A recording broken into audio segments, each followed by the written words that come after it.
Hola, soy el docente Julián Paredes y les doy la bienvenida a este sitio conocido como Ciencia Activa. Hoy vamos a dar una clase de biología en la temática de Primera Ley de Mendel. Entonces, bueno, iniciamos.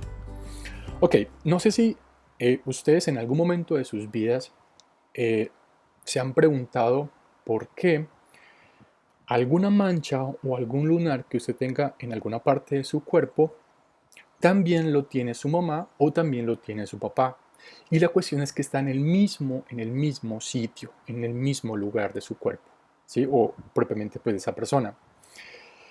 No sé si también se han preguntado por qué en ese caso usted es tan bueno para cantar o es tan bueno para tocar un instrumento y también lo es alguno de sus familiares. Puede ser su mamá, puede ser su papá o puede ser inclusive alguno de sus abuelos. Entonces, todas esas preguntas han surgido no solamente de ustedes ni de mí, sino propiamente de otros personajes que vivieron en la antigüedad y digamos quisieron explorar un poco más. Y entonces, aquel personaje que más se interesó por esto fue el señor Gregor Mendel, que es este personaje que miramos aquí. Ese señor fue un sacerdote austriaco, eh, se dice que fue un fraile agustiniano como tal. Y ese señor pues también fue un biólogo, porque, digamos, se interesó mucho por responder este tipo de preguntas como la que generamos hace un momento. Pero ese señor fue un poco más allá. Él sí quiso demostrar propiamente esas, eh, bueno, primero propiamente experimentar para tratar de dar respuesta a esas preguntas que se formuló en algún momento. Y entonces para eso pues tuvo que realizar unos experimentos que propiamente les salieron muy bien y todos los resultados de sus experimentos pues quiso digamos escribirlos y pues creó un libro que se llama Híbridos en plantas, que es este que tenemos aquí. Resulta que este libro tenía todos los postulados creó propiamente el señor Mendel, que son propiamente tres leyes. Para crear esas tres leyes, pues tuvo que, digamos, realizar muchos tratamientos matemáticos y eso fue propiamente lo que hizo que la comunidad científica de esa época no lo tuviera tanto en cuenta. Es decir, el libro de Mendel en su época no fue tan bueno. ¿Por qué? Por varios asuntos. Primero, por lo que acabo de decir, porque tenía un tratamiento matemático muy complejo, era muy difícil de entender. Y segundo, por las medidas o las normas tan estrictas que tenía la iglesia en ese entonces. ¿Sí? Eh, y pues ya saben que si usted iba en contra de lo que es la iglesia, inclusive podía eh, estar destinado pues a la muerte. La cuestión fue que ese señor se interesó mucho por esta temática, realizó unos experimentos bien interesantes y creó sus tres postulados. Y entonces hoy vamos a ver el primero. Ok, vamos a ver un poquito acerca de lo que, digamos, él investigó y cómo surgió ese interés en investigar esta parte de la genética. Ok, lo que vemos aquí propiamente son flores de orquídeas, ¿cierto? Y si yo les preguntase qué tienen en común esas orquídeas, muy probablemente ustedes me dirían que tienen formas, estructuras muy parecidas. ¿Sí? Yo podría decir que son casi iguales. Por ejemplo, comparemos esta imagen con esta de acá. Lo único en que se diferencian propiamente es en su color. Casi las estructuras que conforman esa flor son básicamente las mismas. ¿Sí? Y si usted las compara con las otras, pues propiamente va a encontrar también características muy similares. Pues propiamente estas flores pertenecen al género Epidendrum, que son pues un género de las orquídeas. Y pues Mendel propiamente lo que le causó curiosidad aquí es que por qué en este caso estas flores que tienen estructuras muy parecidas, que son muy similares, que o propiamente a qué se debe que haya tanta variedad en colores, ¿sí? Y pues propiamente no solamente surgió a partir de las plantas, sino también de las personas, como el ejemplo que vemos acá. Tenemos, digamos, una pareja de un matrimonio conformado por el señor papá, que tiene una nariz muy grande, que es la que observamos aquí. Y tenemos a la señora mamá, que tiene unas cejas muy pobladas, que es la que vemos en este caso. Pero resulta que de ese matrimonio, del cruce de ese matrimonio, surgió un niño, bueno, un niño, un joven, o un hijo más bien, no tiene cara de niño. Y bueno, la cuestión es que este hijo sacó característica de los dos. ¿Qué característica sacó del papá? Propiamente, pues es la nariz grande, ¿cierto? Y de la mamá serían las cejas muy pobladas. Entonces, básicamente, eso fue otra inquietud que le surgió al señor Mendel y él quería demostrar esa parte. ¿Listo? Vale. Y entonces, teniendo en cuenta eso, Mendel dijo, bueno, quiero demostrar por qué es que se dan estas características eh, que propiamente pues pasan de padres a hijos y se mantienen digamos, en el tiempo como tal. Y entonces la cuestión es que para realizar sus experimentos, pues él tenía que elegir una especie con quien experimentar. Entonces dijo, bueno, vamos a intentarlo con animales, pero dijo, no, animales no, porque los animales son muy difíciles de manejar. Eh, Imagínense uno haciendo cruces, por ejemplo, con ratas, es un poquito complicado. Con humanos, pues peor, ¿cierto? Y entonces, con la única que podía trabajar de forma, digamos, de una forma muy apropiada, sería propiamente pues una especie de plantas. Y entonces eligió una especie de plantas que es muy parecida, perdón, a la arveja, ¿sí? O la arvejilla, que en este caso pues es la que observamos aquí en las imágenes. Y entonces, la cuestión era saber cuál planta elegir, ¿cierto? Porque pues ustedes saben que hay muchísimas plantas en la naturaleza y pues en el mundo. Entonces, la pregunta es, ¿por qué el señor Mendel eligió propiamente estas plantas y no otras? Pues porque hay muchas variedades de plantas. Pues la respuesta está propiamente en la estructura de las flores. Y pues resulta que esta planta de arvejilla, como se llama propiamente comúnmente, tiene la propiedad de ser una planta hermafrodita, quiere decir que tiene los dos sexos, y además tiene la particularidad de autofecundarse, que quiere decir que ella misma puede fecundarse como tal, ¿sí? Es decir, ella misma se puede embarazar, para que me entiendan, dentro de comillas, ¿no? Em, y entonces, pues lógicamente esa planta era la perfecta y esa fue la que eligió para hacer todos sus experimentos. Ahora vamos a ver cómo es que se da eso de la autofecundación. Entonces, bueno, estas fueron las especies de plantas que él utilizó. Bueno, la especie de planta, la cuestión es que encontró dos variedades, una que tenía una flor con pétalos blancos y otra con una flor con pétalos morados. Bueno, ok, continuamos. Vale, en esta diapositiva podemos identificar en la parte izquierda, que es esta flor morada. Esta fue, o bueno, es la flor de la especie de planta que utilizó el señor Mendel. Y aquí podemos ver las modificaciones estructurales que presentó esta flor y bueno, que le sirvió propiamente eh, a Mendel porque tenía la característica de poder autofecundarse. ¿Listo? Y en la parte derecha podemos ver, bueno, eso es otra flor, esta no fue la flor que utilizó el señor Mendel, sino que la coloco aquí para poder identificar la parte masculina y femenina de la flor. Entonces, la parte femenina se llama gineceo y está conformada por el estigma. El estigma es la parte superior de esta estructura en forma de columna. ¿Listo? Entonces la parte de arriba se llama estigma, la parte central se llama estilo y lo de abajo, que es esto de acá, todo esto se llama ovario.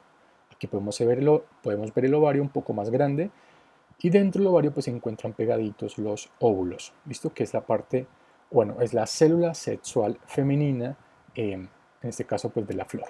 ¿Listo? Y también tenemos la parte masculina que se llama androceo y está conformada por la antera, que es una cápsula que se encuentra encima de este palito. Este palito se llama filamento. Y dentro de esta cápsula, bueno, es esto.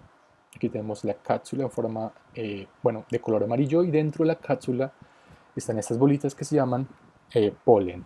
¿Listo? Y dentro del polen pues se encuentra la célula sexual masculina. Entonces, ¿qué es lo que sucede con esta flor que utilizó Mendel? Pues propiamente cuando la flor ya está madura, ¿sí? Cuando ya está, digamos, bien desarrollada, pues esa antera se abre, ¿sí? Se abre propiamente y lo que hace es expulsar de forma muy brusca, bueno, algunas lo hacen, yo creo que pues esta lo hace, salen disparados el polen y ese polen por efecto de la lluvia, de la gravedad, del viento, cae en la parte del estigma, ¿cierto? El estigma propiamente de la flor y cuando ya está ahí pues sale el espermatozoide, baja por el estilo, luego se dirige hacia el ovario y pues luego fecunda al óvulo, que luego en unos tiempos o bueno, más adelante pues se va a convertir propiamente pues en una semilla y me va a generar otro individuo que va a ser propiamente pues otra planta. Ok, aquí podemos ver las estructuras reales pues en esta flor. ¿Listo? Entonces bueno, aquí tenemos la parte femenina, ¿sí? Todo se llama pistilo o se llama gineceo, como lo miramos hace un momento. Tenemos la parte masculina, que bueno, anteriormente lo llamábamos como androceo, y aquí también se conoce como estambres. Tenemos los pétalos y tenemos los sépalos. Ok. Otra de las causas o de las particularidades que llevó al señor Mendel a elegir esta especie de planta fue propiamente la gran variedad de características o de genes, ¿cierto?, que presentaba propiamente dentro de su estructura. Entonces, cuando él fue a buscarla propiamente pues no sé, pues a la selva o a la jungla, bueno, no sé, el sitio, al ecosistema en donde se encontraba, pudo notar que la gran mayoría de estas flores, ¿cierto?, eran altas, ¿sí? Eran muy altas. Y encontró que muy pocas eran bajitas, ¿sí? Entonces, bueno, aquí estamos hablando del tamaño. Encontró que esa planta alta tenía la forma de las semillas, ¿sí? O sea, propiamente esa planta daba semillas que eran bien esféricas, ¿sí? Esas plantas altas. Y las plantas bajitas, las semillas eran un poco arrugadas. Para la planta alta, los cotiledones eran de esta forma, tenían color amarillo. Para la planta bajita era de color verde. Para la planta alta, la flor era de color blanco y para la planta baja de color morado. La forma, digamos, de la estructura en donde se encuentran las semillas, que se llama vaina, para la planta alta era de, así como lo ven, totalmente lisa, y en la planta pequeña era un poco como, no sé, ondulada o ovalada, arrugada más bien, para que me entiendan. El color de la vaina para la planta alta pues era amarillo y para la plantica pequeña pues era verde. Y en este caso también el lugar de esas flores para la planta alta salían de, digamos, de las axilas, de las ramas propiamente de esa planta, o digamos debajo de esas ramitas, mientras que en la planta pequeña o bajita, las flores salían, digamos, en el copo, en la parte terminal de esa planta. Ok, continuamos. Vale. Resulta que algo que pudo descubrir el señor Mendel es que él podía, o bueno, se podían realizar cruces monohíbridos. Y esos cruces monohíbridos suceden cuando, en este caso, solamente se tiene en cuenta una sola característica en ese cruce de dos individuos. ¿Listo? Entonces, pues en este caso, en su primer experimento, la característica que él tuvo en cuenta fue la altura. ¿Listo? ¿La altura de qué? Pues propiamente de la planta que él utilizó. ¿Listo? Esa fue la primera característica que él tuvo en cuenta. ¿Vale? Entonces por eso se llama monohíbrido, porque es una sola característica. Vale. Entonces, como lo acabo de decir hace un momento, Mendel a través de sus experimentos pudo, digamos, desarrollar sus leyes. La primera ley de Mendel se conoce como ley de la uniformidad. Y esta ley surgió principalmente pues, de la observación al experimento con las plantas que él utilizó, en este caso teniendo en cuenta la primera generación, es decir, en este caso los hijos. ¿Listo? Vale, ahorita explicamos un poco acerca de esta ley que se llama ley de la uniformidad. ¿Listo? Primero vamos a ver pues lo que él hizo y ya luego la explicamos. Ok, entonces en este caso, como estamos diciendo que él tuvo en cuenta una sola característica y tiene que ver con el tamaño, pues en este caso el gen sería eso. En este caso, la altura de la planta. ¿Listo? O tamaño de la planta también se puede escribir. Ok. Para un gen siempre se van a presentar dos alelos. ¿Listo? Entonces tenemos alelo 1, que en este caso vamos a decir que es una planta alta. ¿Listo? Es una planta alta. Entonces, en este caso, como Mendel encontró que esta planta, o bueno, él dijo previamente que esta planta se encontraba mucho en la parte en donde él pues, fue a buscarla, o digamos en este ecosistema pues encontraban muchas plantas altas, pues entonces dijo, bueno, pues esto es una característica dominante, ¿sí? Porque es algo que se presenta con mucha frecuencia dentro de una población. Entonces, por lo tanto, la característica alta era dominante para, para su experimento. ¿Listo? Y entonces, como es dominante, le asignamos la letra A mayúscula. ¿Listo? Aquí se puede asignar cualquier otra letra, pero pues aquí vamos a asignar la A. Ok, la cuestión es que en el primer experimento que hizo él fue mirar qué resultaba del cruce de una planta alta con otra planta alta. ¿Listo? En este caso, eso se denomina como un cruce puro. ¿Por qué puro? Porque en este caso esas dos plantas tenían características que siempre se habían mantenido durante todo el tiempo en que existían, pues, propiamente pues, en el planeta Tierra. Entonces, en este caso, aquí tenemos una planta con una característica pura. ¿Listo? Aquí tenemos el alelo 2, que dijimos que también es una planta alta. ¿Sí? Porque dijimos que cruzó dos plantas altas. ¿Listo? En general, él no tomó dos plantas y las cruzó como tal, ¿sí? Simplemente lo que él hizo fue esperar, ¿cierto? Esperar las semillas que se producían de la autofecundación de una sola flor. ¿Listo? Entonces, por eso fue que, digamos, elegir esta planta fue de suprema ayuda para sus experimentos. Ok, entonces, continuamos con los parentales. Los parentales, como lo dijimos digamos en una clase anterior, son los padres iniciadores de una generación. ¿Listo? Entonces tenemos en este caso el padre, bueno, o la parte masculina, ¿no? Entonces, siempre que uno va a escribir parentales, escribe dos letras. ¿Listo? Siempre son dos letras. Entonces, en este caso, esas dos letras me están indicando que es un padre masculino, ¿cierto? Y que en este caso pues, es una planta alta, ¿listo? Y la vamos a cruzar con su planta femenina, ¿cierto? Que en este caso pues, va a ser una planta también alta. Ahora, esta diferencia de colores que ustedes observan aquí, pues la hice con el objetivo que ustedes puedan diferenciar que esta es la parte masculina y esta es la parte femenina. ¿Listo? Aquí estamos hablando propiamente de la planta. ¿Listo? Ok. En genética mendeliana, los gametos se escriben simplemente por letras, ¿sí? Lo que se hace es utilizar las mismas letras, pero se separan con unas comas. ¿Listo? Es así de sencillo. Igual en la parte femenina, se separan con comas. Pero en biología, bueno, propiamente pues genética también, ¿no? Pero pues yo digo es para representarlo.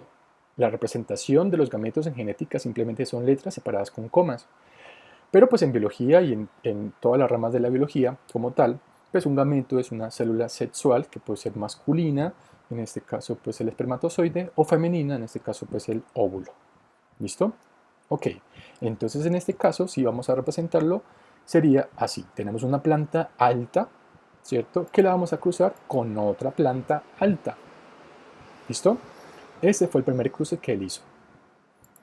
Vale, vamos a mirar cómo salió esa primera generación o filial 1, o la F1 como también se conoce.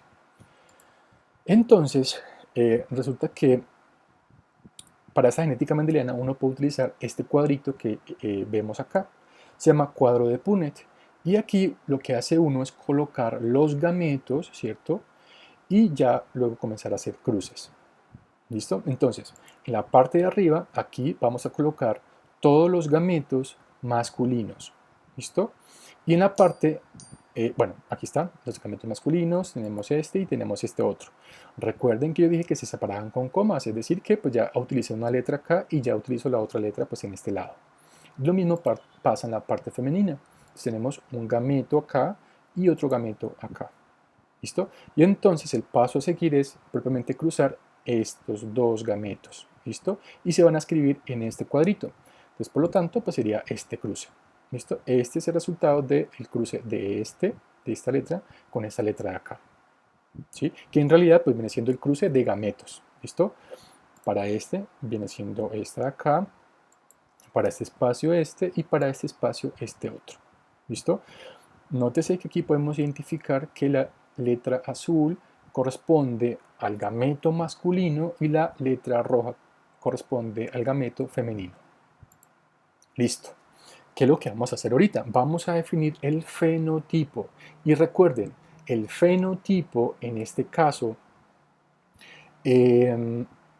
son las características físicas visibles, es decir, las que yo puedo notar a simple vista.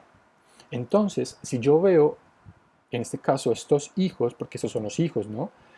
Estos hijos van a tener todas las mismas características. Tienen dos letras mayúsculas iguales. ¿Sí? Entonces, por lo tanto, si en este caso es una letra A, ¿sí? Si es una letra A, vamos a la diapositiva anterior. Disculpe. Si vamos a esta diapositiva, encontramos que la letra A me indica que es una planta alta. ¿Listo? Es una planta alta. ¿Listo? Vamos a hacer esto rápidamente. Entonces, por lo tanto, el fenotipo podríamos decir que todas las plantas hijas, es decir, todas estas cuatro, en este caso van a ser altas, todas. Y entonces, si lo queremos escribir en porcentaje, dijimos que son 100% plantas altas. ¿Listo? En forma de dibujo, pues me quedaría, y tenemos una planta alta, otra planta alta, bueno, esta, pues es esta de acá es esta de acá, y bueno, las otras dos. Entonces, en este caso, el 100% de los hijos me van a resultar plantas altas. Y el genotipo son la parte que está dentro de los genes, ¿sí? Es lo que yo no puedo evidenciar a simple vista. Y en genética, en el genotipo se escriben cuántos de estos individuos o cuáles de estos individuos que hacen parte de la primera generación son homocigotos y cuáles son heterocigotos. ¿Listo? Entonces miremos. Si ustedes recuerdan, cuando un individuo presenta dos letras, en este caso, que son iguales, decimos que es homocigoto. ¿Listo? Homocigoto. Y como en este caso son letras mayúsculas, entonces me indica que es homocigoto dominante. ¿Listo? Entonces, pues si miramos, todos los hijos van a tener las mismas características. Son dos letras en mayúscula. ¿Listo? Entonces, en este caso el 100% de esos hijos van a ser homocigotos dominante. ¿Listo? Ok, vale. Vamos a ir a la diapositiva anterior para finalizar propiamente la explicación de esta primera ley. Entonces, ¿qué nos dice? Nos dice, afirma, la primera ley de la uniformidad, afirma que los descendientes de las diferentes generaciones siempre serán iguales a sus antecesores si estos son totalmente puros. ¿Qué quiere decir eso? Que en este caso, si yo voy a cruzar dos individuos que van a ser puros, sus hijos y los hijos de esos hijos van a ser o van a presentar siempre, es decir, durante todo el tiempo, aunque se mantengan vivos, van a presentar las mismas características. ¿Sí? Entonces por eso se llama uniformidad, porque algo uniforme es algo que se mantiene igual, ¿cierto? En todo o en el transcurso del tiempo. ¿Listo? Entonces, como tal, esta planta, de tener una característica alta, pues era una característica pura. Entonces, por lo tanto, se va a mantener de generación en generación. ¿Listo? Entonces, por eso es que los papás tienen esa característica de ser plantas altas, los hijos también son plantas altas, los hijos de esos hijos van a ser plantas altas y de ahí en adelante van a seguir siendo plantas altas. ¿Listo? Esto mismo se podría hacer, pero en este caso ya teniendo en cuenta, digamos, la característica pura para una planta baja. Yo puedo cruzar una planta baja con una planta baja y propiamente pues voy a tener también la misma ley. Es decir, se va a mantener esa misma característica de planta baja durante todo el tiempo. ¿Listo? Ok. Bueno, pues eso es todo lo de esta presentación o de esta clase. Agradezco pues que me hayan prestado atención, agradezco pues que estén aquí en este espacio. Cualquier duda, cualquier inquietud, pues voy a estar atento a responderles. Muchas gracias y bueno, hasta una próxima.